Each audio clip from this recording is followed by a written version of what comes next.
നമസ്തേ. എത്ര വലിയ ശത്രുദോഷമോ ആകട്ടെ മഹാദേവന്റെ ഈ മന്ത്രജപത്താൽ ഒഴിഞ്ഞു പോകും. ഇത് മഹാദേവന്റെ അതിവിശേഷപ്പെട്ട മന്ത്രമാണ്.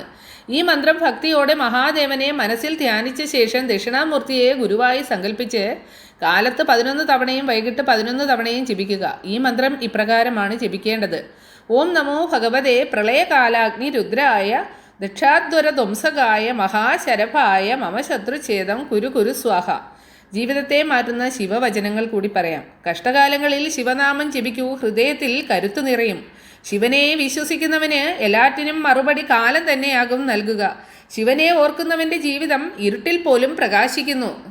അപ്പോൾ സുദർശന ചക്രത്തിൻ്റെ ഉത്ഭവവും സുദർശന മന്ത്രവും നമ്മളുടെ ചാനലിൽ ഇട്ടിട്ടുണ്ട്. അപ്പോൾ എല്ലാവരും അത് കേൾക്കുക. സുദർശന മന്ത്രം അത് നമ്മൾ ജപിക്കുകയാണെങ്കിൽ അതുകൊണ്ട് ഒരുപാട് ഗുണങ്ങളാണ് നമുക്കുണ്ടാകുന്നത്.